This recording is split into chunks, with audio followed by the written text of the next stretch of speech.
سعودی عرب بھی نہیں جا رہے، اور پاکستان آنے کا بھی فیصلہ فی الحال ملتوی ہوا ہے۔ وہ کہہ رہے ہیں جی کچھ ٹائم کے لیے، آپ یہ 2 دن ہے، 4 دن ہے، 6 دن ہے، ایگزیکٹ نہیں انہوں نے بتایا، انہوں نے کہا ہے جی کچھ دنوں کے لیے وہ کام جو ہے وہ بڑھا دیا نواز شریف صاحب نے۔ اب ان کو کوئی پیغام ملا، انہوں نے حالات دیکھے، انہوں نے پاکستان کے حالات دیکھے، انہوں نے جو یہاں پر جلسے کیے تھے ان کے حالات دیکھے، یا جو شہباز شریف کے ساتھ یہاں پر عوام نے سلوک کیا، اس کی ان تک خبر پہنچی۔ بہرحال جو بھی ہوا، لیکن انہوں نے وہاں پر قیام جو ہے وہ اپنا فی الحال بڑھا دیا ہے، اور اگلے چند دنوں کے بعد وہ بتائیں گے جی کہ وہ کب آ رہے ہیں۔ تو اس کے علاوہ پاکستان میں انہوں نے مسلم لیگ نون نے ایک اپنا زبردست کارکن اور راجہ ریاض صاحب کو بھیجا ہے پہلے۔ یہ وہی راجہ ریاض صاحب ہیں جن کو آپ جانتے ہیں کہ یہ اپوزیشن لیڈر تھے، بڑی کمال کی انہوں نے اپوزیشن کی ہے، شاید اس کا تاریخ میں کوئی ایسا ملے ہی نہ کہ جس نے اتنی زبردست اپوزیشن کی ہو۔ آپ کو پتہ ہے اپوزیشن لیڈر کون ہوتا ہے؟ اپوزیشن لیڈر وہ ہوتا ہے کہ جو ویٹنگ ہوتا ہے وزیر اعظم کے لیے، اگلے وزیر اعظم کے لیے، یعنی کہ اپوزیشن لیڈر وہ اس طرح کا آدمی ہوتا ہے کہ نیکسٹ وزیر اعظم وہ بننے، کیا راجہ ریاض وزیر اعظم بنیں گے؟ راجہ ریاض نے اس طرح کی اپوزیشن کی ہے کہ ابھی اس نے نون لیگ کا ٹکٹ لیا ہے۔ اب عوام یہ خود سمجھتے ہیں کہ جس نے نون لیگ کا ٹکٹ لیا ہو تو اس نے کیا اپوزیشن کی ہوگی۔ تو یہ جس طرح کا انہوں نے ظلم اس ملک کے ساتھ کیا اور اس عوام کے ساتھ کیا، تو اللہ تعالیٰ تو ان کو بدلہ دے گا، لیکن یہ عوام بھی تلی ہوئی ہے کہ ایک دفعہ الیکشن تو کرا لو، الیکشن ایک دفعہ اناؤنس کرا دو، پھر ہم دیکھتے ہیں کہ تمہارے ساتھ ہم کرتے کیا ہیں۔ تمہیں آٹے دال بھاؤ کا بھاؤ جو ہے نا وہ پتہ چل جائے گا۔ اس نے آ کر ایک پریس کانفرنس کی ہے کہ جی میں لکھ کر دیتا ہوں تو اگلا وزیر اعظم جو ہے وہ نواز شریف ہوگا۔ بھائی آپ کس طرح سے لکھ کر دیتے ہیں؟ آپ کو کس نے لکھ کے دیا؟ کہ آپ کو عوام نے لکھ کے دیا؟ عوام تو آپ کو گالیاں دے رہے ہیں، عوام تو آپ کو مار رہے روڈوں کے اوپر، عوام تو آپ کو جوتے مار رہے ہیں، عوام تو آپ کے لیے جوتے لے کر کھڑے ہوئے ہیں، اور تم کہہ رہے ہو کہ جی میں لکھ کر دیتا ہوں۔ آپ تو پھر آپ کی اوقات کی کیا ہے؟ تمہاری اوقات یہ ہے کہ تم نے لوٹا بن کر اور اس مینڈیٹ جو تھا عوام کا اس کو بیچ کر اس کی دلالی کر کے تو تم اب ٹکٹ لے رہے ہو نواز شریف سے۔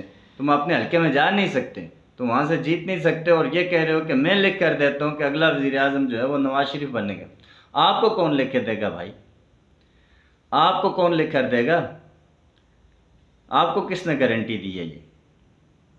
اور پھر اوپر سے یہ کہہ رہے جی کہ اگر پیپلز پارٹی والوں نے نواز شریف کو وزیر اعظم کے لیے ووٹ دیا تو اگلا جو صدر ہے نا وہ زرداری ہوگا۔ ایک تو بات یہاں سے طے ہو گئی کہ آپ اس قابل نہیں ہیں کہ آپ وزیر اعظم بن سکیں، ابھی بھی آپ کو یقین نہیں ہے، آپ پیپلز پارٹی سے مدد مانگ رہے ہیں۔ یہ تو یہیں سے بات آپ کی طے ہو گئی کہ آپ کو یقین نہیں ہے کہ ہم کوئی 2/3 میجارٹی لے سکتے ہیں یا سمپل وزیر اعظم بھی ہم بن سکتے ہیں۔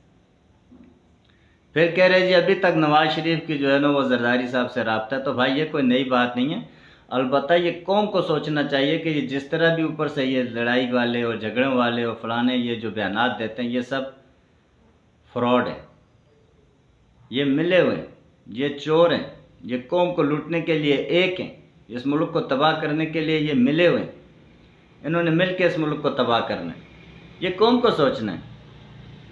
باقی آپ ملے ہوئے ہیں، آپ کے رابطے ہیں، یہ تو کوئی نئی بات نہیں ہے، یہ تو پرانی بات ہے کہ آپ کے مفادات ایک ہیں، اور آپ مفادات کیا ہیں کہ آپ نے ملک کو لوٹنا ہے، یہ آپ کے مفادات ہیں، وہ ایک ہی ہیں آپ کے مفادات۔ تو ایک تو یہ بات ہوگی۔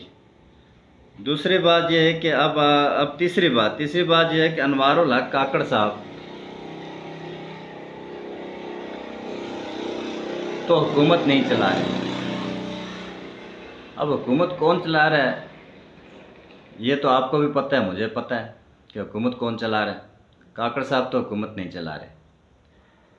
تو اب وزیر اعظم کاکڑ صاحب جو ہیں وہ پہلے تو 15-16 دن باہر دنیا گھومتے رہے، خوب انہوں نے اس عوام کے پیسوں سے مزے کیے اور اب جو ہے وہ جا رہے ہیں چائنا۔ اب 16 تاریخ کو کاکڑ صاحب چائنا جا رہے ہیں، وہاں پر جو ہے وہ ملاقاتیں بھی ہوں گی اور یہ اور وہ سارا سسٹم۔ لیکن ہم یہ کہتے ہیں کہ کاکڑ صاحب آپ جدھر مرضی جائیں، آپ پوری دنیا گھومیں، آپ اپنے لوگوں کے پاس جائیں، آپ دوست ممالک کے پاس جائیں، جب تک آپ اپنے گھر کو ٹھیک نہیں کریں گے کوئی آپ کو عزت نہیں دے گا اور اس سے کوئی بھی فائدہ ہونے والا نہیں ہے۔ سب سے بہتر طریقہ یہ ہے کہ آپ اپنے گھر کو ٹھیک کریں، جس کام کے لیے آپ آئے ہوئے ہیں آپ وہ کام کریں، آپ دنیا گھومنا چھوڑیں۔ اس ملک کے اندر پہلے ہی بہت زیادہ غربت ہے، آپ مزید اس میں اضافے کا سبب نہ بنیں۔ الیکشن کی طرف جائیں، فری اینڈ فیئر الیکشن کرائیں جو آپ کا مینڈیٹ ہے۔ السلام علیکم۔ نیکسٹ ولاگ میں انشاءاللہ آپ سے رابطہ ہوتا ہے۔ میرے اس چینل کو آپ شیئر کریں، لائک کریں، سبسکرائب کریں۔ بہت شکریہ جی۔ السلام علیکم۔